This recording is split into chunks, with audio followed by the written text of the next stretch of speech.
specific things, make sure you look up trigger warnings for each book. I'm not going to go into the trigger warnings myself because I do think that sometimes they tend to spoil certain things that happen. So if there's something that you think would potentially trigger you, make sure you check the trigger warnings for these books on your own time, okay?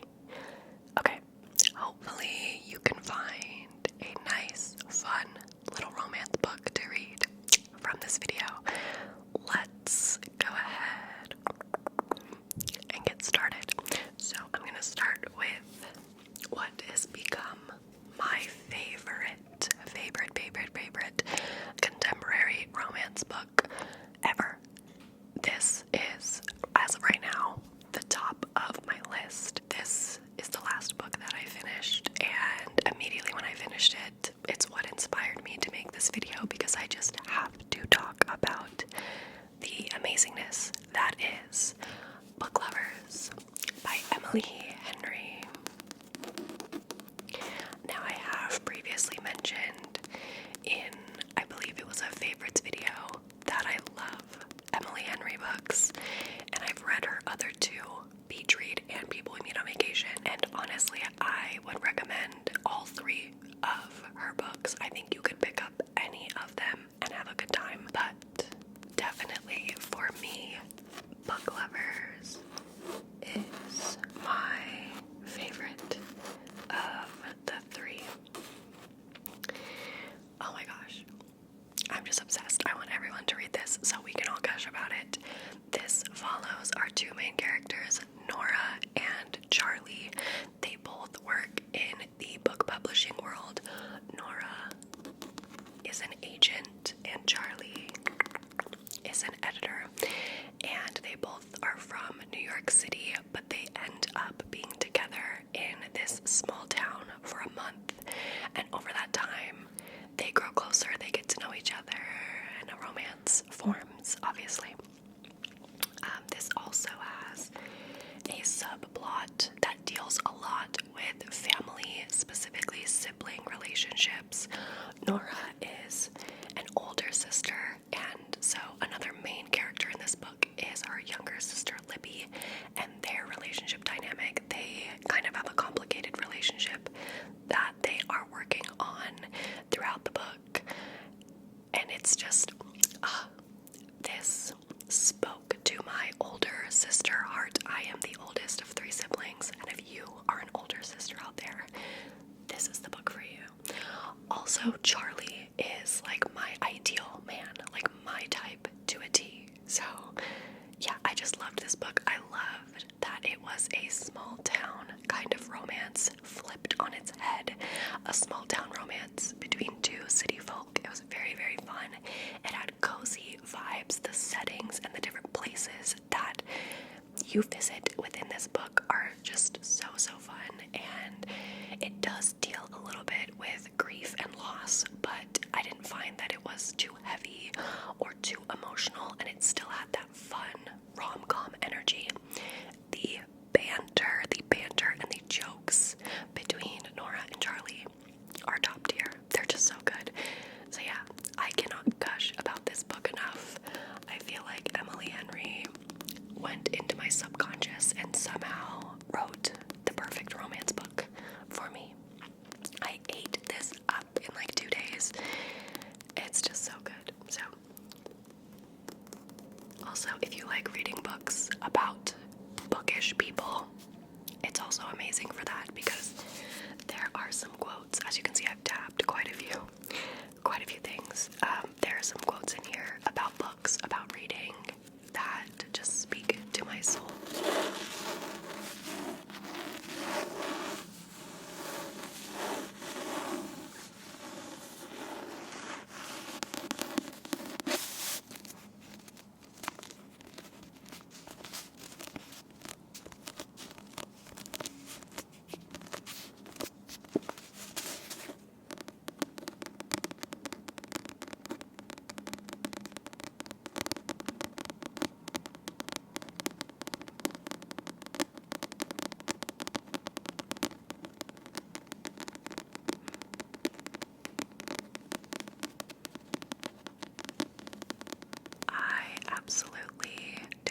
series will follow a different couple, but you will see glimpses of the side characters and previous characters throughout. But as of right now, there's only this one.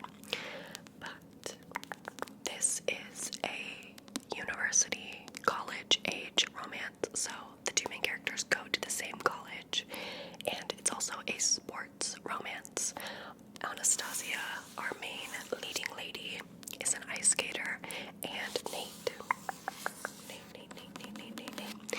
is on the hockey team. They don't know each other until one day something happens to the hockey team's rink, and so the hockey players and the ice skaters end up having to share a rink for a period of time, and that's when these two kind of begin to get to know each other. Now, I loved this. Don't let the cover fool you. This is spicy.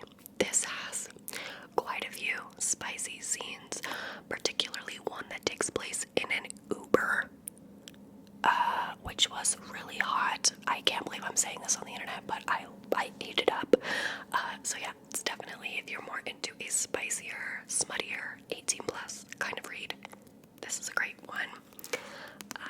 But also I just loved the reverse grumpy sunshine in this. Anastasia is kind of grumpy. She's headstrong. She knows what she wants. She's not afraid to go after it. And Nate is just like the ultimate golden retriever. And I think what really set this apart from a lot of the other sports romances that I've read was that I loved how well our two main characters communicated. They were so healthy in their communication with each other.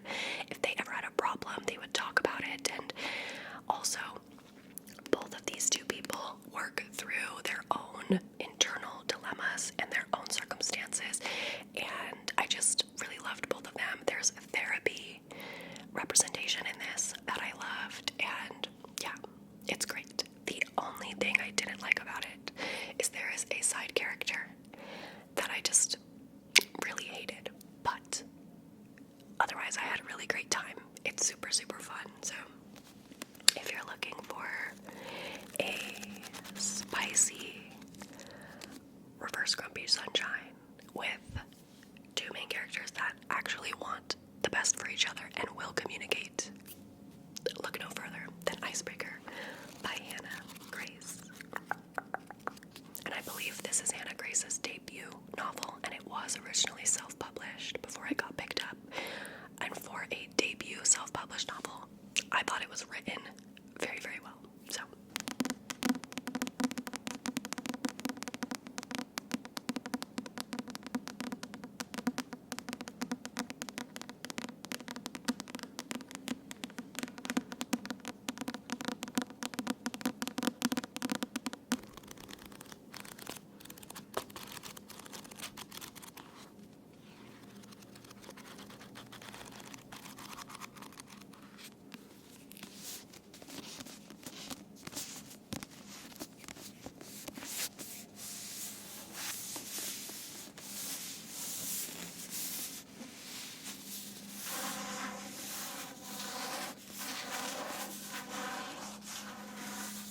the next book is the only one on this list that I think I've talked about on this channel, so you might recognize it.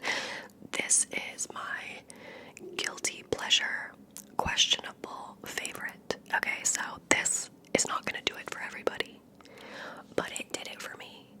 And so if there's even just one of you out there that I think could potentially enjoy this, I just have to recommend it.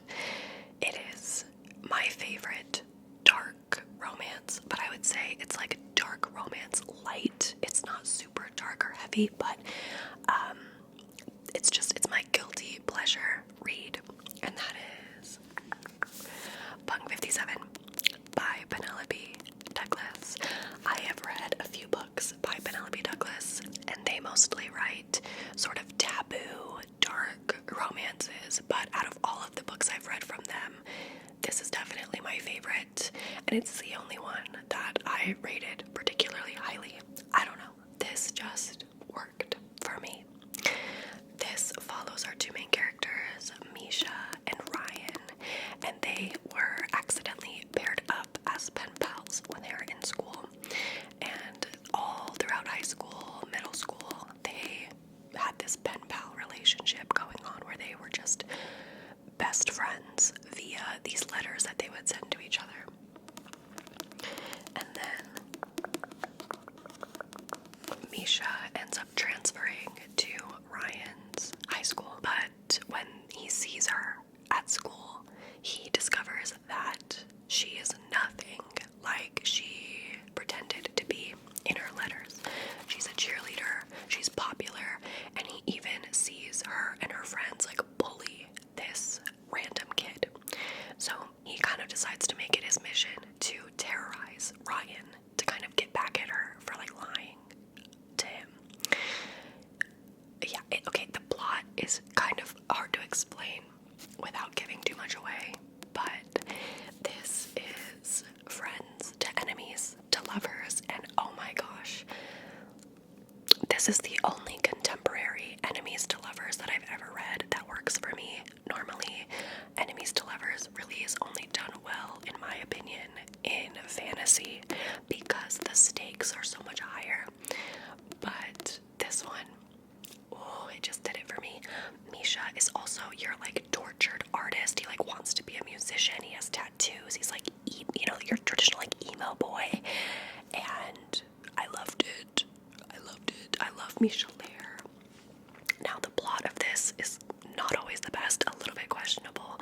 Some of the things that Misha does, people like to classify this as a bully romance, so that is kind of something you might want to take into consideration. But what carried this book for me and why it's such a guilty pleasure is the smut, it's the spice. Misha Lair and his dirty freaking mouth, oh my god. Now, they are both 18, they are seniors in high school, and it is spicy. I don't personally mind a spicy book set in high school as long as the characters are consenting adults, as long as they are 18. That's all that matters to me, but I know that some people did not like that, so if that sounds like something that you would not enjoy, definitely skip out on this one. But like, I met my boyfriend in high school and we were definitely getting it on when we were 18 and seniors, so it doesn't bother me personally, but I did want to mention that. So is it objectively like an amazing piece of literature? Probably not, but did I have an amazing time reading it? Oh hell yes I did. So yeah, if you want an angsty friends to enemies to lovers romance with a bit of like a secret identity trope thrown in there, pick this up. It's so hot. It is so hot.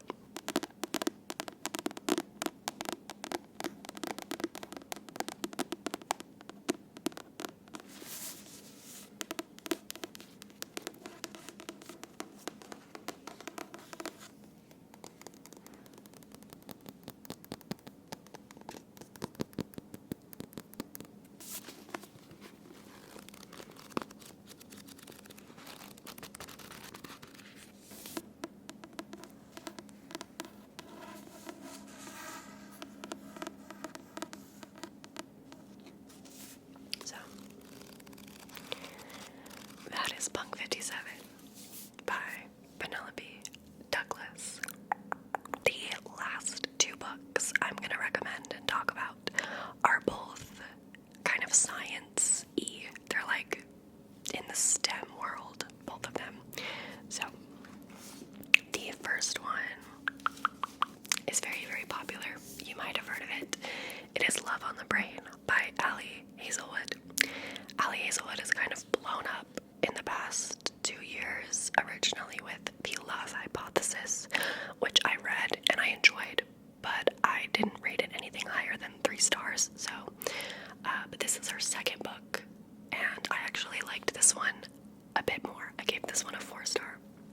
Now, I want to preface this recommendation by saying, if you are not into quirky, silly, goofy, main leading ladies, don't pick this up, because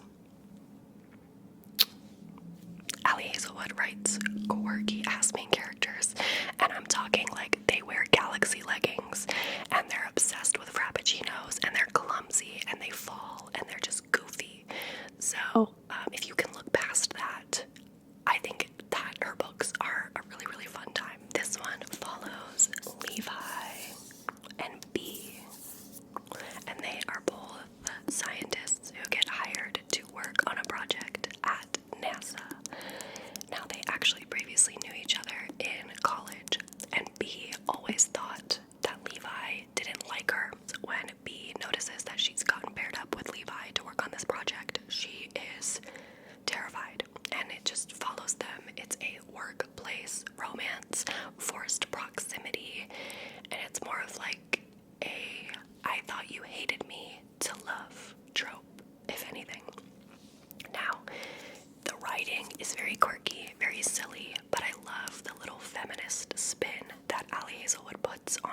mysteries, and all of her main characters are just like quirky, feminist, STEM girlies. But I think what carried this book for me and why I absolutely ate it up was Levi Ward. He is a really, really, really big, tall guy. Okay, if you have a size kink, this is for you. So yeah, if you think that you would be interested in a tall, dark, brooding, feminist male love interest who has a 10-year-old cat and also a massive horse cock, then maybe pick this up. I think if you go into it with an open mind, you'll have a great time, because I definitely did. It is spicy. I wouldn't say it's as spicy as Icebreaker or Punk 57, but it has like 2 or 3 smutty scenes, and I think that they were very, very well done.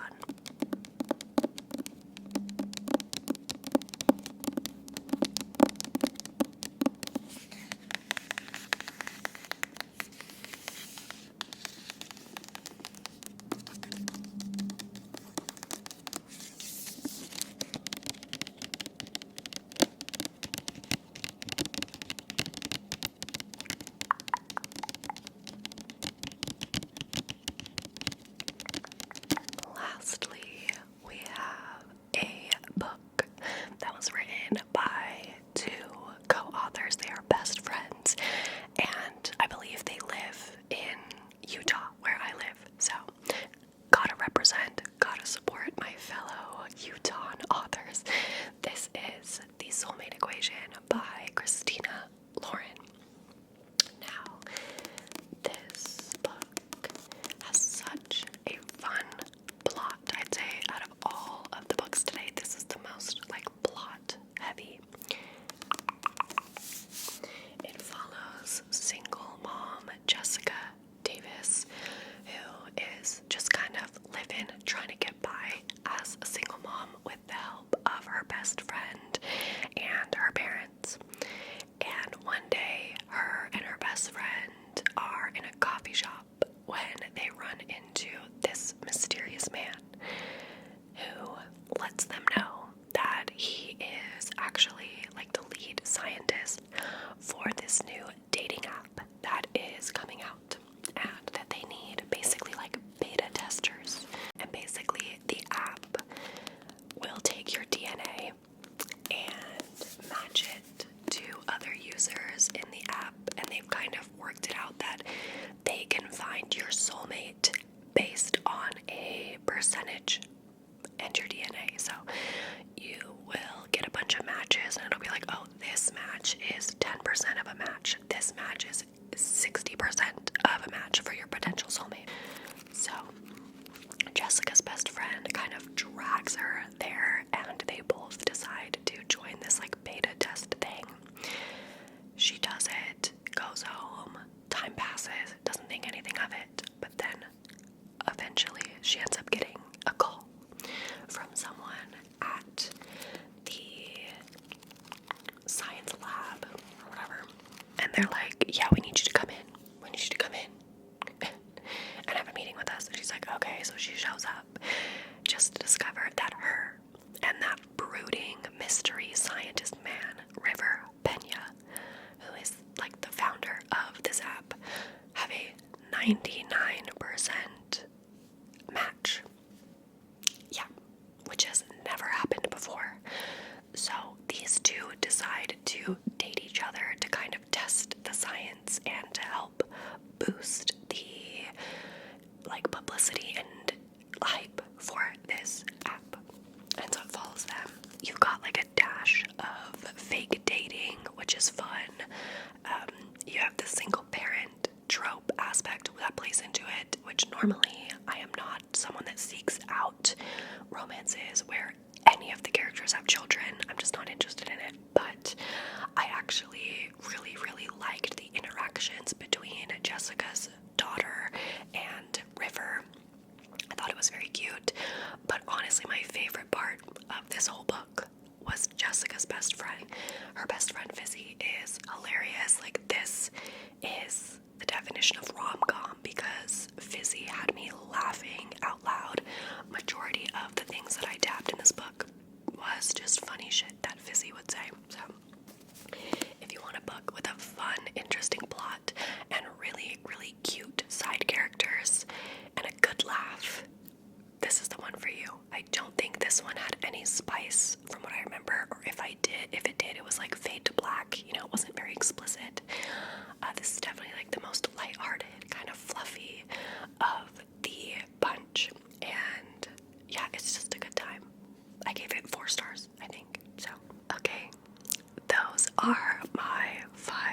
romance recommendations for you all. I hope that you enjoyed this video and that maybe you found a new book that you might want to check out. If you read any of these, let me know how you felt about them in the comments below. And if you have any romance recommendations that you think I would enjoy based on these books, let me know as well in the comments. I do have my Goodreads linked in the description box if you want to see what other books I've been reading and my reviews and ratings, as well as my vlog channel.